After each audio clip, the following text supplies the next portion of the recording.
Bienvenue au Balado Lecture universelle, une diffusion audio sur les lectures qui nous changent et valorisent l'ouverture sur le monde, que ce soit en contexte social, littéraire ou d'enseignement. Je m'appelle Amélie Lemieux et je suis professeure agrégée en enseignement de la littérature à la Faculté des sciences de l'éducation de l'Université de Montréal. Mes invités sont principalement des lecteurs et lectrices, chercheurs, chercheuses, étudiants, étudiantes, enseignants, enseignantes, professeurs, conseillers, conseillères pédagogiques, bibliothécaires et personnes des milieux qui nous partagent des lectures marquantes. Bonne écoute! Alors, bienvenue sur ce podcast, notre balado Lecture universelle. Je suis en compagnie de Myriam Legault-Beauregard, qui est traductrice littéraire, poète et doctorante à l'Université d'Ottawa. Bienvenue, Myriam. Merci, Amélie. Bonjour. Bonjour. Et est-ce que tu peux nous parler un petit peu de toi, Myriam?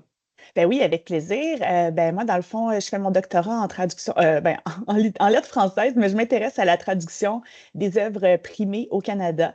Donc, je regarde un peu les tendances là, de livres qui gagnent des prix puis qui se font traduire dans les deux langues officielles du Canada. Sinon, j'ai une formation en traduction, j'ai une formation en enseignement aussi. J'ai fait mon bac en enseignement au secondaire. Puis, j'écris de la poésie dans mes temps libres, puis je fais du slam aussi. Donc, tu portes plusieurs beaux chapeaux qui sont utiles là, par rapport au regard sur la littérature et sur la lecture littéraire plus spécifiquement. Je Oui. commence toujours avec des questions pour qu'on comprenne mieux le rapport de nos invités à la lecture. Alors, dans notre segment 1, je te demande pourquoi est-ce que lire, c'est important? Ben, pour moi, la lecture, c'est important pour deux principales raisons. La première, ce serait l'empathie, de pouvoir se projeter dans un personnage qui n'est pas soi, de pouvoir sortir un peu de ses préoccupations au jour le jour, puis de se mettre dans la peau de quelqu'un d'autre. Ça me paraît un exercice qui est très salutaire. Puis il me semble que j'ai lu des études là-dessus aussi, là, donc je pense que c'est prouvé. Puis ma deuxième, ben, c'est vraiment le plaisir de lire, donc l'évasion, de sortir du quotidien, puis de découvrir des univers qui sont différents. Donc pour moi, c'est deux raisons de lire qui sont extrêmement importante. Absolument. Puis au point de vue de l'empathie, effectivement, il y a plusieurs études qui ont sorti par rapport à ça. Une partie de ma thèse, d'ailleurs, portait là-dessus. Mais l'empathie fictionnelle, hein, on en parle beaucoup, l'idée d'être capable de se mettre dans la peau d'un personnage et un personnage qui nous ressemble pas nécessairement, malgré Mhm. bon, qu'il y a plusieurs lecteurs qui vont s'identifier à des représentations soit fidèles d'eux ou infidèles, là, dépendamment du contexte. Et au niveau de l'évasion, c'est très important ce que tu dis à ce point de vue-là. Hein. Ça nous donne une espèce de, comment dire, on arrête le temps avec la lecture, Oui. non? Puis on est capable de se transformer ou de se transporter plutôt dans un autre univers. Très bien. Et quel genre de lectrice es-tu? Qu'est-ce que tu lis? Est-ce que tu lis des romans, plus de la poésie? Est-ce que tu changes? Est-ce que tu commences un livre puis après tu en commences un autre? Comment ça se passe chez toi? Ah, j'ai une immense pile à lire, là. Ça, je dois dire que je suis une accumulatrice, vraiment, de livres. Mais aussi, ben, quand j'étais plus jeune, je lisais beaucoup, beaucoup, facilement, rapidement. Je lisais, je dévorais. Je dirais que la pandémie a été super difficile pour ma pratique de lecture. J'étais comme plus capable de m'évader. J'étais prise dans le cercle des actualités. Puis, Hmm. j'étais plus capable de lire. C'était super plate. Puis, je m'en voulais. Puis, j'étais comme déçue de ça. Mais bon, regarde, c'est la vie. Ça finit par revenir avec la poésie. Donc, j'ai commencé à lire des recueils de poésie surtout. En fait, il y a l'autrice Vanessa Bell que j'avais interviewée dans un festival d'Ottawa. Puis elle m'avait dit qu'elle lisait pratiquement un livre de poésie par jour. Puis là, ça m'avait vraiment Hmm. marqué l'imaginaire. Là, j'étais Hmm. comme wow. Fait que là, moi, je me suis donné le défi d'en lire un par semaine. Fait que là, j'ai recommencé comme ça. Puis j'en l'ai fait pendant un an, vraiment. J'ai lu beaucoup, beaucoup de poésie. Ça m'a redonné le goût de replonger dans des romans aussi. J'ai des amis qui en ont écrit, qui en ont traduit. Donc là, je voulais lire ce qu'ils ont fait. Donc, j'ai lu ces œuvres-là. Puis après ça, je me suis récemment inscrite dans un club de lecture Goncourt Canada. C'est un club universitaire, en fait, que je co-anime avec la professeure Claudia Boulian de l'Université d'Ottawa. Puis on a lu les 4 finalistes du concours l'année passée et cette année. Là, c'est la 2e année du club. On verra si l'aventure se poursuit l'année prochaine. J'espère que oui. Puis on a lu les 4 finalistes. Donc là, j'ai lu de la littérature française que ça faisait très longtemps que j'avais lu Hmm. parce que je suis vraiment très plongée dans la littérature québécoise canadienne. Là. C'est plus Mhm. mon domaine Ben, de on a une recherche belle aussi. Là. littérature, c'est Oui, ça. Puis aussi. on a des belles œuvres. Là, on a rien à envier à personne, là, de toute C'est façon. ça. Là, mais... Oui, oui. Fait que là, j'ai recommencé à lire des œuvres françaises. Puis là, c'est ça. Là, je lis un peu d'essai, un peu de théâtre aussi de temps en temps, mais c'est essentiellement poésie et romans nouvelles que je lis et que je traduis aussi accessoirement. Là. Ouais. Fait qu'une grande lectrice de beaucoup de choses. Fait que là, Oui, j'entends bien un recueil de poésie par semaine. Ça veut dire 52 recueils oui, pendant un an. C'est oui. quand même énorme, hein? Ben, On va se le dire. pour Donc, une tu fille es qui avait très... arrêté pendant la pandémie en plus, Ben, ça a c'est été un beau fou, retour. ça. Mais c'est magnifique. Et donc, tu es très au fait de ce qui s'écrit aussi, parce que la prose, en fait, la poésie peut se décliner effectivement en prose poétique puis en Oui. forme libre. En tout cas, je l'observe de mon côté comme lectrice et comme écrivaine, là, Mhm. dans le type de choses qui se produit. C'est très intéressant aussi ce que tu dis à propos tu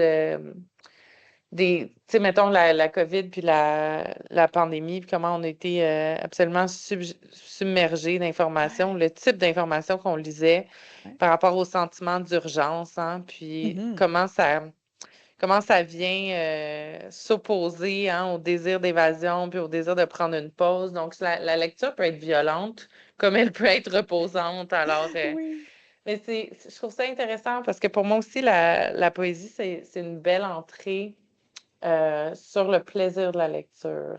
Oui. Euh, sur le plaisir de la lecture, puis ce qui m'amène à te poser une question sur ce qui importe le plus entre les mots puis la forme. Oh là là, moi, je pense que ça dépend vraiment de ce que je lis. En poésie, c'est sûr, je vais peut-être plus porter une attention aux mots, à chaque mot, parce que chacun, je sais, qui a été choisi par le ou la poète là, avec tellement d'attention. Pas qu'en prose, les gens ne pensent pas à leurs mots, là, je pense que aussi ils y réfléchissent beaucoup, mais c'est que la poésie, c'est tellement plus concis, que chaque mot doit avoir son impact. En prose, ben, c'est sûr que l'histoire va quand même m'importer pas mal, là. Je me laisse emporter par l'histoire, puis je prends moins le temps de réfléchir à chaque mot. Par contre, quand je traduis, euh, que ce soit de la poésie ou de la prose, ben là, je vais vraiment réfléchir aussi à chacun des mots, là. Ouais. Est-ce qu'il faut se mettre, j'embarque sur le wagon de la traduction, là. Est-ce Oui. qu'il faut se mettre dans la peau de l'auteur ou de l'autrice pour choisir le bon mot? Ou est-ce qu'il faut se mettre dans la peau du lecteur et de Oh la là là. lectrice? Ah, c'est comme les La deux, question la qui question tue. éternelle là, en traduction Ouais. sourcier ou cibliste. Là, les sourciers vont être plus avec le texte source et les ciblistes, le texte cible, donc le public. Moi, j'essaie de faire l'équilibriste un petit peu entre les deux. Là. Je me pose des questions, qu'est-ce qu'on a voulu dire, puis après ça, je me dis, ben, qu'est-ce que les personnes vont vouloir comprendre, puis c'est quoi le, la façon de mieux de rendre ça le plus intéressant, de rendre justice à l'œuvre originale, puis c'est comme un travail d'équilibriste un petit peu, là. C'est intéressant ça. Moi, je me demande si, parce que tu sais que j'ai une formation en traduction, là, j'ai un Oui. baccalauréat en traduction que j'ai délaissé parce que je surtraduisais, ce qui a toujours été mon problème. Euh, est-ce que, puis ça serait ma posture, fait que je sais pas, je te pose la question.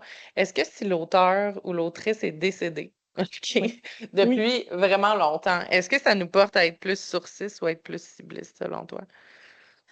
Ah, c'est une bonne question, mais c'est sûr qu'on ne peut pas poser nos questions à l'auteur ou à l'autrice si la personne est Ah, c'est décédée. exact. Euh, donc là, il faut vraiment se poser beaucoup de questions, puis peut-être voir. Mais souvent, ce qui arrive, c'est que des auteurs, mettons, qui sont décédés il y a longtemps, il va y avoir eu beaucoup de critiques, il va y avoir eu beaucoup de, tu sais, un appareil théorique autour de leurs œuvres. Ben, pas toujours, mais souvent, tu Mhm, sais, mettons, si c'est un classique, puis il va y avoir eu des traductions, des retraductions. Puis là, il mhm. faut je sais pas, peut-être que, tu sais, dans le cas d'une retraduction, j'ai l'impression que peut-être que la tendance est plus cibliste, au contraire, parce que on veut justement réactualiser, puis on veut que l'œuvre parle Mhm. dans le contexte actuel. C'est une bonne question, ouais. Mhm. Oui, je pense, ça me fait penser aux travaux sur la retraduction de Faulkner là, avec Mm. Gillian Lane Oui, et oui, Annick oui, Chapdelaine. Là, il avait fait toute oui. une analyse sociologique là-dessus, c'est super intéressant. Là. Je le mentionne au passage pour nos auditeurs qui seraient friands d'études De en théorie. Oui, traductologie oui. et de théorie. Oui. Et ce qui m'amène à comprendre la traduction non seulement d'un point de vue de production littéraire, mais aussi de lecteur. Fait que je vais te poser Mhm. ma quatrième question. Est-ce Oui. qu'on est lecteur ou on le devient? Et aussi peut-être une question cousine, c'est-à-dire est-ce qu'on est traducteur ou on le devient? Oh, OK. Ben, pour ce qui est des lecteurs, lectrices, je pense qu'il n'y a pas d'âge pour découvrir la lecture puis y plonger. C'est sûr que je pense qu'il y a des facteurs tu sais, familiaux, contextuels qui font que y a des personnes qui vont être plus prédisposées à aimer la lecture puis à avoir une facilité dès la tendre enfance si on se fait lire des histoires. Tu sais, moi, je sais que c'était important dans ma famille qu'on lise des histoires beaucoup. Puis aujourd'hui, je suis une grande lectrice, mais en même temps, tu sais, j'ai des sœurs, puis elles lisent beaucoup aussi, mais je pense que c'est moi qui a, mettons, la plus grande passion. Mais ouais, c'est ça. Je pense qu'on peut découvrir une œuvre coup de cœur sur le tard, puis devenir intéressé à la lecture par une œuvre qu'on va découvrir par hasard ou que quelqu'un nous aura recommandé. Ben c'est sûr que je pense que si on est habitué depuis notre tendre enfance à avoir le plaisir de la lecture, ça va avoir aidé. Pour ce qui est de la traduction, ben moi, honnêtement, je pensais pas que je pouvais être traductrice hein, Hmm. avant de me lancer parce que, je veux dire, mes parents sont francophones, pas mal unilingues. Là. Je veux dire, ils se débrouillent en anglais, mais c'est pas des bilingues de naissance. Puis moi non plus, j'ai appris l'anglais à l'adolescence. Puis quand j'ai voulu m'inscrire au départ, après mon bac en enseignement, j'ai dit je vais me faire une réorientation de carrière. Je pensais m'inscrire en rédaction parce que j'avais aucune idée que la traduction, ça pouvait être pour moi. Et là, la responsable des admissions m'a dit ben, pourquoi tu t'inscris pas au bac en traduction, en rédaction? Je dis ben là, je Mhm. sais pas, je suis pas bilingue de naissance. Elle m'a dit ben, ton anglais, il est comment? Je dis ben, j'ai été exemptée au cégep, là, je suis pas pire, tu sais. Puis là, elle m'a dit ben, Hmm. c'est sûrement suffisant. Puis après ça, je suis comme tombée dans cet univers-là. Puis c'est comme une passion, là. J'adore la traduction, vraiment. J'adore traduire. C'est comme un de mes plus grands plaisirs littéraires, le lire pour traduire. Puis Mhm. écrire la nouvelle version, c'est comme une joie, là. Et je pense que tu touches à des points très importants, puis j'ai un petit peu un parcours similaire là, par rapport à la traduction, puis comment tu sais, elle se traduit, elle se traduit dans le temps, comment ça se transforme dans le temps, puis euh, pour qui on devient traducteur. Tu sais, je pense que cette idée-là de devenir traducteur ou de vouloir transmettre ou d'être le pont entre une culture et une Mhm. autre ou d'une langue à une autre, je pense que c'est pour nous-mêmes peut-être. Ou en premier, c'est-à-dire s'actualiser, être capable de s'actualiser dans une autre langue, c'est quelque chose Mhm. de phénoménal. Oui. Et le traducteur fait ça en lui ou en elle et ensuite transmet ces mots-là aux À une autres, communauté, n'est-ce oui. pas? Mhm. Et rend cette littérature-là plus accessible. Moi, j'ai toujours une admiration pour ça, parce que c'est un fin travail de respect de l'œuvre et de Oui. respect de soi aussi. Oui. Surtout dans le choix des mots, dans le respect de la forme, le respect du style. Donc, Mhm. beaucoup de choses qui portent en tant que lecteur, lectrice, traducteur, traductrice. Euh, et si tu avais une citation littéraire, traduite ou non, qui te Oui. porte en ce moment et que tu pourrais nous partager, ce serait laquelle? Oui, ben, ça serait une citation de Margaret Lawrence. Puis là, je m'excuse, je ne l'ai pas sous les yeux, je vais ouvrir mon. Ou est-ce que toi, tu peux la lire? Puis j'en reparle après. Tu l'as-tu sous Oui, les yeux? Oui, mais oui, OK, tu parce me que l'avais envoyé un petit peu oui, avant. je m'excuse. Tu C'est une avais citation que dit, j'adore, mais je ne l'ai pas apprise par cœur. Qu'est-ce que tu veux? ah bon, ben écoute, je vais te lire ta citation. Oui. Elle va comme suit. J'ai longtemps pensé que les mots pouvaient tout, magie, sortilège, des miracles même, mais non, juste de temps à autre. Ben, ça sonne un petit peu pessimiste, mais je trouvais quand même que c'était beau, cette foi en les mots. Mhm. Puis même si on s'en désillusionne un peu parfois, mais on dit quand même parfois, on dit ça se peut, tu sais, c'est pas une magie qui opère à 100% du temps, mais qui peut quand même faire une certaine magie. Puis je trouvais que c'était ben, avec réalisme, plus que pessimiste, là, du réalisme de la magie des mots. Je trouvais ça beau. Puis Margaret Lawrence, moi, je l'ai découverte grâce à la traduction, en fait, parce que je la connaissais pas. C'est une grande autrice canadienne-anglaise. Tu sais, elle a gagné comme beaucoup de prix du gouvernement général. C'est une best-seller. En tout cas, je la connaissais pas du tout. Comme souvent, ça arrive avec les œuvres canadiennes-anglaises, quand on a grandi en français, on n'est pas tant exposé à ces Effectivement. œuvres-là, malheureusement. Puis moi, j'étais allée en résidence de traduction à Banff. J'ai eu cet immense bonheur. Et c'était un traducteur polonais de littérature canadienne qui m'a parlé de Margaret Lawrence. Puis là, c'est comme grâce à la Pologne que j'ai découvert la littérature de mon propre pays. Je trouvais que l'anecdote était quand même intéressante. Puis ce livre-là, là, les devins de Diviners, j'ai adoré ce livre. Super. Ben, merci pour cette citation qui porte, ce qui nous amène au livre, au recueil plutôt de poésie que tu as choisi de Oui, lire avec moi, qui est House de Lisa Lheureux, qui oui, est un recueil de poèmes qui a été publié en 2025 oui. chez Prise de Parole, qui est une maison d'édition de Sudbury. J'ai beaucoup apprécié, moi, la lecture de ce recueil qui est quand même, tu sais, il est quand même espacé. On a à peu près 150 pages, 151 pages. Mhm, Il est question, mais il y a des thèmes qui sont quand même, comment dire, lourds oui. d'une certaine façon. Donc, on parle de féminicide, mais aussi des thèmes, bien, évidemment, qui sont importants, mais des thèmes sérieux, là, comme le queerness, l'idée d'échec du système, Mhm, l'idée de la forme sur la langue, l'idée de la vie franco-ontarienne, qui est pas, tu sais, pour le Québécois typique moyen, tu sais, mis à part des référents culturels comme par exemple Catherine Levac, là, on n'a oui. pas beaucoup de référents de cette langue qui côtoie le français et l'anglais de manière extrêmement fluide et Mhm, de manière extrêmement marquée, que ce soit dans la syntaxe, que ce soit dans le choix des mots, que ce soit euh, dans les mots qu'on lit, mettons, dans la vie quotidienne de tous les jours, dans les pancartes. Le français, le franglais qui est très adopté, très marqué, mais différemment de Montréal. mhm. Montréal je veux dire, que ce franglais-là aussi, mais d'une manière un petit peu plus plurilingue. Euh, Parle-moi de ta réception de House, de ta lecture.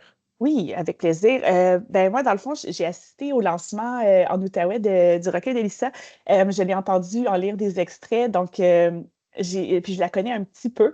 Donc, j'ai beaucoup aimé son livre. En fait, je trouvais que le sujet en tant que tel était vraiment d'actualité, malheureusement, mais très important d'en traiter. Puis je trouve que la langue qu'elle a choisie pour le traiter était, dans le fond, de rendre hommage aux victimes puis de présenter Mhm, ça d'une façon qui était comme étonnamment agréable à lire parce qu'on se dit, mon Dieu, ça va être difficile, ça va nous faire souffrir. Puis oui, il y a des passages mhm, qui sont bouleversants, mais il y a aussi beaucoup de passages qui sont très beaux, qui sont lumineux. Puis c'est un livre mhm, que j'ai effectivement qui est assez aéré, on a de l'espace pour y penser, mhm. on a de l'espace pour assimiler les émotions et tout. Donc, je trouvais que c'était un projet très réussi avec une prémisse Absolument. importante. Ouais. Oui, absolument. Puis, tu sais, l'idée de rendre hommage aux victimes, c'est tellement, tellement, tellement important. Mon rapport au féminicide est aussi très ancré dans l'institution pour laquelle je travaille, c'est-à-dire l'Université de Montréal, Mhm. avec évidemment le massacre de Polytechnique. Puis chaque Ouais. année, le 6 décembre, on commémore effectivement cet événement-là. Alors, j'ai trouvé que c'était très, très bien fait aussi dans le recueil de poèmes. On nomme et on donne l'espace et on célèbre la vie Oui. de femmes très importantes. Euh, Comment est-ce qu'on va de l'avant avec la littérature? Comment est-ce que ça nous aide à mettre un baume, à aller de l'avant ou à faire le travail de justice sociale qu'il faut qu'on fasse, ne Ben, serait-ce que pour la oui. commémoration ou euh, l'enseignement? Comment est-ce que ça peut nous aider? Oui, absolument. Ben, je pense que le travail qu'Elissa a fait, je pense qu'il y a un travail qui a été comme interne. J'ai l'impression qu'elle a fait des recherches sur les personnes. Je pense qu'elle a elle partage des choses très personnelles dans son recueil aussi. Puis je pense que probablement que ce processus-là l'a transformé en quelque sorte, ou tu sais, il lui a Mhm. apporté quelque chose, sans doute. Puis nous, en le lisant aussi, ça nous fait réfléchir, ça nous fait prendre conscience des enjeux, puis ça nous porte peut-être à l'action aussi. C'est pas impossible qu'on ait envie de faire quelque chose après de concret ou de au moins avoir réfléchi certainement à la question. Ouais, je pense que ça nous permet aussi de continuer cette vie-là ou de revivre ou de vivre encore. Je pense que Mhm. l'écriture poétique nous permet de passer de la sphère personnelle à la sphère publique. Puis ça prend un Ouais. courage énorme, hein, je trouve, de porter ce drapeau-là, hein, Oui, pour les victimes, entre autres, de féminicide. Il est aussi question de queerness un petit peu, puis de, bon, l'usage du YEL. Est-ce que tu oui. l'utilises, toi, le YEL, dans ce que tu écris? Est-ce que, Oui, comme ça arrive, oui. lectrice, ouais, Oui, oui, oui, comme ça arrive lectrice, que. Oui, traductrice, comme écrivaine aussi? oui, même, je pense que dans ma thèse, je parle d'une personne qui utilise le pronom Yel, puis oui, j'utilise le pronom Yel parce que c'est le pronom que la personne a choisi, puis je, je, je je trouve que ça convient tout à fait, là. Euh, Absolument. mhm, Absolument. Puis je pense que nos auditeurs, auditrices doivent aussi l'entendre, non seulement dans les représentations qu'on se fait des personnes et les choix qui décident de prendre à propos de leur pronom. Je pense que c'est mhm, très, très important. Il y a beaucoup de citations aussi marquantes qui m'ont marqué, qui ont eu un impact là, dans House. L'idée, ben, je trouve qu'il y avait beaucoup de personnification qui était oui. importante. L'idée, par exemple, un moment donné, elle dit, j'aimerais vouloir être un cours d'eau. J'ai trouvé Oui. ça très porteur, parce que moi aussi, j'aimerais ça. Je me trouve mobile, mobile, pleine d'émotions, mais aussi fixe et réconfortante à l'écoute des choses comme ça. Mhm. Ça voudrait dire quoi pour toi, vouloir être un cours d'eau? Ah, c'est tellement beau. Vouloir, je sais pas, la fluidité, de pouvoir se laisser emporter, la fraîcheur aussi, je pense qu'il y a un peu Hmm. de fraîcheur, d'innocence.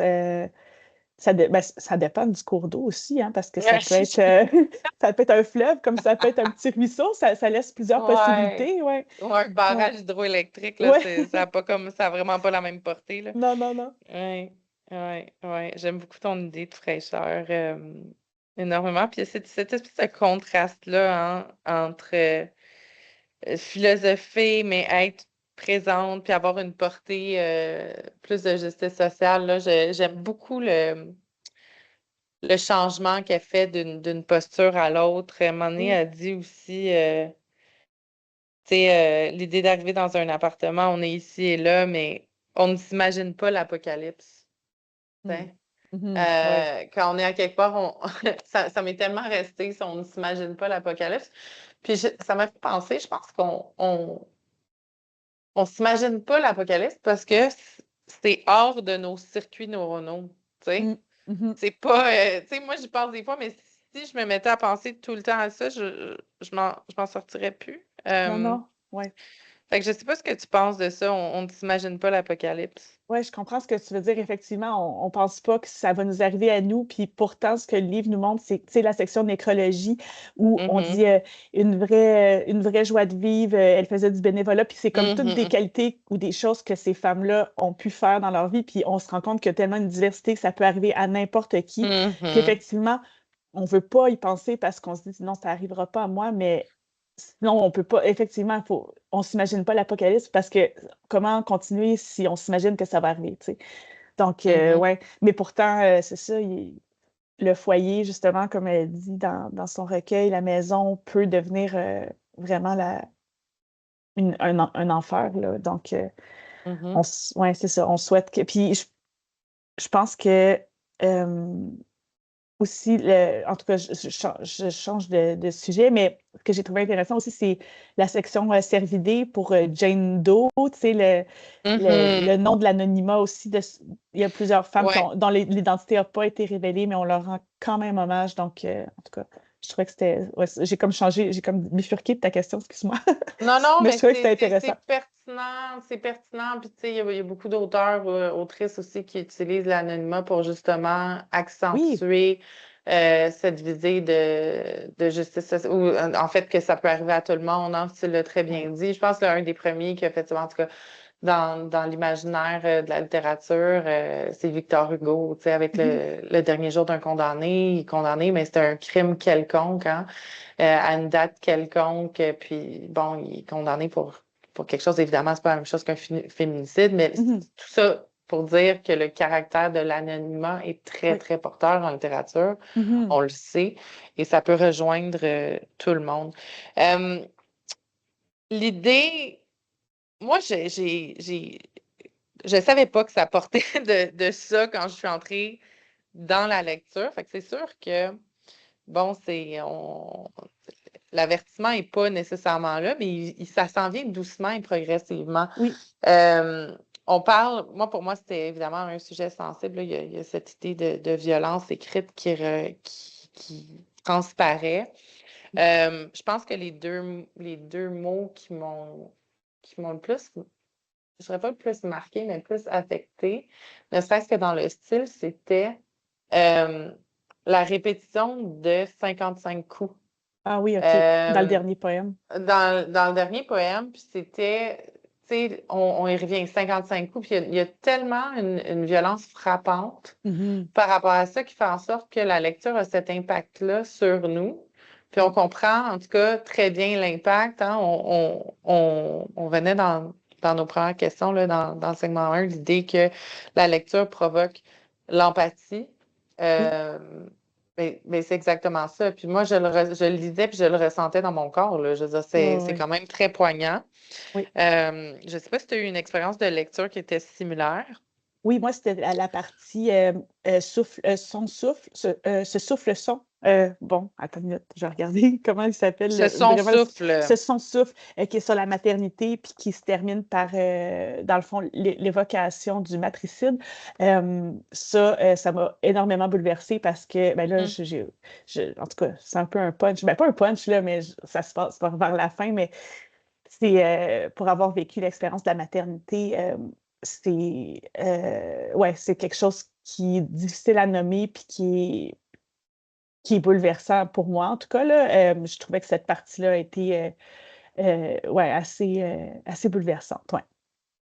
Définitivement. Puis on a une portée aussi quand même sur l'action, puis qu'est-ce qu'on peut faire par rapport à ça, puis comment est-ce qu'on peut, oui, se souvenir, oui, faire en sorte de prendre des actions pour que ça n'arrive plus, pas contribuer à ça, de toute évidence. Mhm.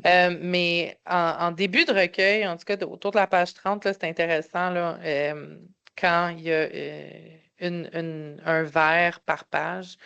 Puis c'est le même vers, 30-31. Elle va dire, on dit le système a échoué, on dit le Oui, système a échoué. Ensuite, ça continue 32-33.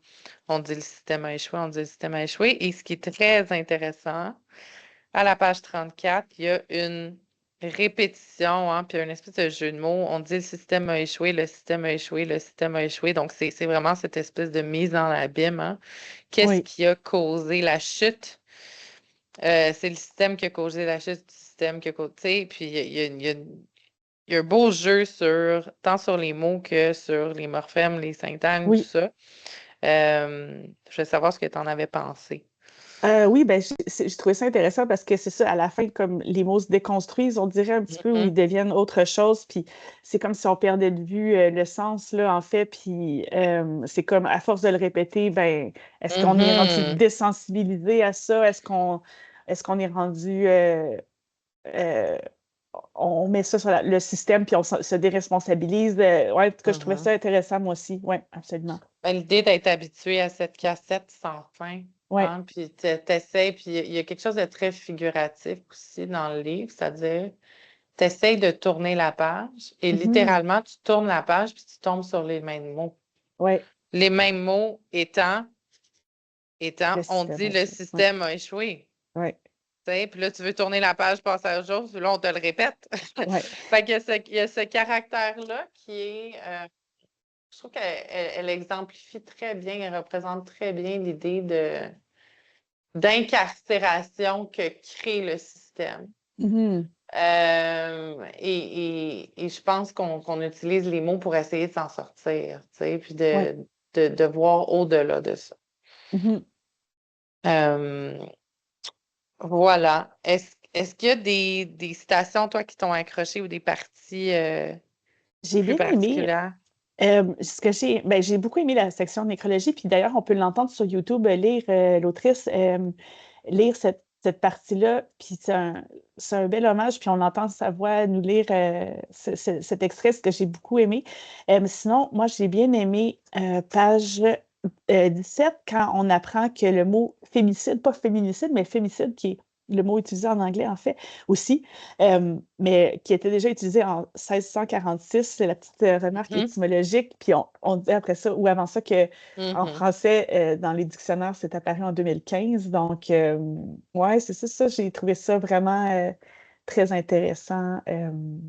Ouais, cette remarque. Moi, j'aime bien l'étymologie, donc ça m'a bien Mais plu.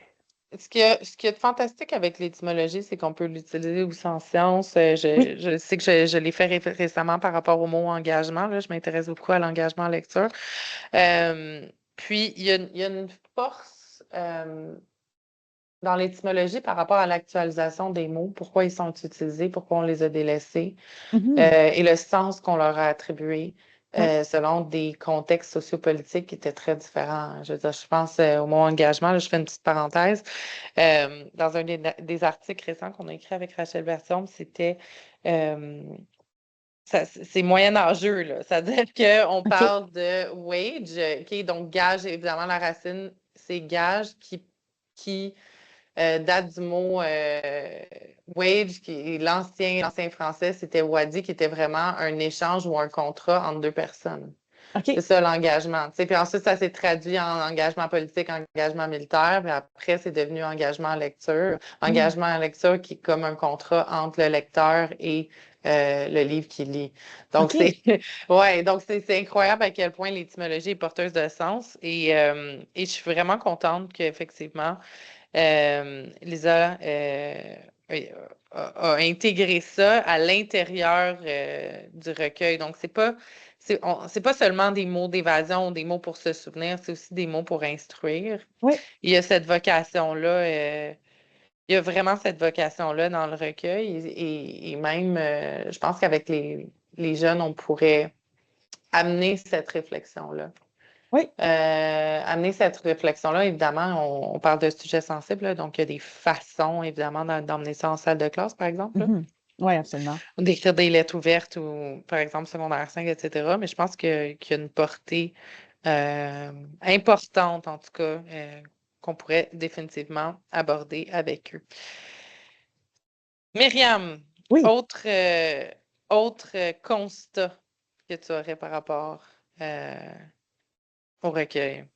Ben, il faut dire que la liste des personnes, y compris les anonymes, à la fin, qui a aussi eu un impact intéressant, ben intéressant, je dirais émotif là, en le disant.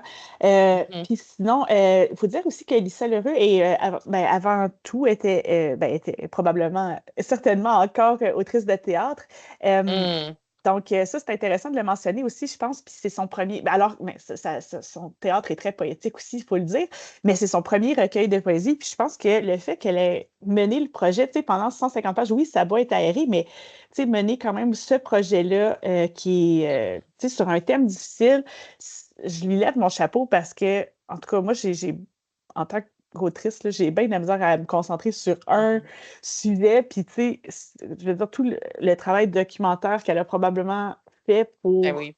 aller chercher tu sais, les beautés, justement, de chaque personne qui a malheureusement perdu la vie, tu sais, de nous dire que cette personne-là faisait du bénévolat ou tu sais, donnait tout pour ses Mhm. enfants et tout ça, comme lire les Mhm. nécrologies, parce que je pense qu'elle le mentionne au début.